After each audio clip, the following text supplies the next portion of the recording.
வாழ்க வையகம், வாழ்க வையகம், வாழ்க வளமுடன். குரு வாழ்க, குருவே துணை. அருள்நிதி பேராசிரியர் அன்பழகன் திருவண்ணாமலை. அனைத்து அன்புள்ளங்களுக்கும் வாழ்க வளமுடன். குருவின் நினைவில் நின்று இன்றைய சிந்தனைக்கு குருவின் பாடல் ஒன்றை நாம் சிந்திக்கலாம். சிந்தனை சிக்கனம் சீர்திருத்தம் என்பது பற்றி குரு தந்திருக்கூடிய கவியை நாம் சிந்திப்போம். சிக்கனமும் சிந்தனையும் சிறந்த பண்பும் சீர்திருத்தமுடன் வாழும் துணிவு கொண்டு எக்கணமும் இருவருமே பிறர் உள்ளத்தில் எழுகின்ற உணர்ச்சிகளை கூர்ந்து உணர்ந்து அக்கணமும் சூழ்நிலையை பயனாய்கொண்டு ஆராய்ந்து எதிர்விளைவுகளை கணித்து கொண்டு மிக்க நலமுள்ள வழியே செயல்கள் ஆற்றி மேலான அறவழியில் வாழ வேண்டும். வாழ்க வளமுடன். சிக்கனம் சிந்தனை சிறந்த பண்பு. ஒரு மனிதனுக்கு வாழ்வில் சிக்கனம் தெரிந்திருக்க வேண்டும். அதை பற்றிய சிந்தனைகளை மனதில் ஓட்டிக்கொண்டே இருக்க வேண்டும். இவ்வாறு இவை இரண்டையும் கைக்கொள்ளும் போது அவனுக்கு சீர்திருத்தமான வாழ்வு நல்வாழ்வாக அமையும். அந்த வாழ்விலே துணிவை கொண்டு வருவதாக அமையும். எக்கணமும் இருவருமே பிறர் உள்ளத்தில். இல்லறம் என்பது ஆண் பெண் இருவரும் சேர்ந்ததுதான். அதைத்தான் பக்தி மார்க்கத்தில் அர்த்தநாரி என்று நமக்கு காட்டியுள்ளார்கள்.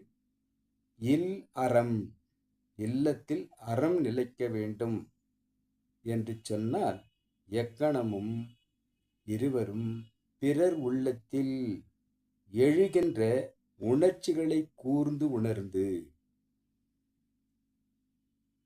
குரு அவர்கள் சொல்லும்போது காலையில் எழுந்து யார் எழுந்திருக்கிறீர்களோ பிறகு எழுந்திருப்பவர்களுக்கு வாழ்க வளமுடன் சொல்லுங்கள் தம்பதிகள் என்று கூறியிருக்கிறார். இதை கடைபிடிக்கும் போது குரு இதில் என்ன பயன் இருக்கிறது என்பதை சொல்லும்போது அவர் நினைப்பது நீங்களாகவும் நீங்கள் நினைப்பது அவராகவும் மாறக்கூடிய சாத்தியக்கூறு இருக்கிறது என்று கூறுகிறார். அதை நாம் கைக்கொள்ளும் போது எக்கணமும் எந்த நேரமும் இருவருமே பிறர் உள்ளத்தில் எழுகின்ற உணர்ச்சிகளை கூர்ந்து உணர்ந்து. அவ்வாறு கூர்ந்து உணர்வதற்கு இது சாத்தியக்கூறாக அமையும் என்று கூறுகிறார். அக்கணத்தில் சூழ்நிலைகளுக்கு ஏற்ப அந்த தருணத்தில் எதை செய்தால் நலமளிக்கும் என்பதை கூர்ந்து உணர வேண்டும். அவ்வாறு கூர்ந்து உணர்ந்து ஆராய்ந்து அறிவுபூர்வமாக அந்த ஆராய்ச்சி இருக்க வேண்டும். வேகம் இருக்கக்கூடாது. விவேகத்தோடு சிந்திப்பதாக இருக்க வேண்டும்.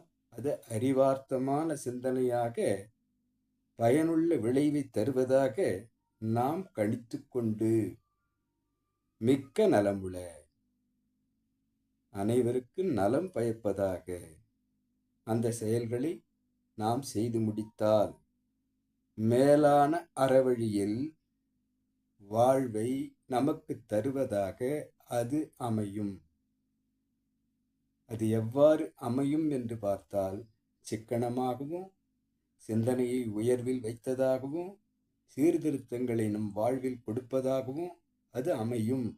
இவ்வாறு நீங்கள் கைக்கொண்டால் மிக சிறப்பான துன்பமில்லா தூய வாழ்வை நாம் பயனுள்ளதாக அனைவருக்கும் பயன்படுவதாக பண்பு நலம் மிக்கதாக நாம் மாற்றிக்கொள்ள சாத்தியக்கூறி இருக்கிறது என்று கூறும் குருவின் இச்சிந்தனையை நாம் இன்றைக்கு சிந்திக்கலாம். இந்த விளக்கத்தை என்னுள் ஏற்படுத்திய இறைநிலைக்கும் கவியை தந்து இந்த விளக்கங்களை தந்து கொண்டிருக்கக்கூடிய நமது குருவுக்கும் இதுகாரும் செவிமடித்த அனைத்து அன்பு உள்ளங்களுக்கும் நன்றி நன்றி நன்றி. வாழ்க வளமுடன் வாழ்த்தி நிறைவு செய்கிறேன். வாழ்க வளமுடன்.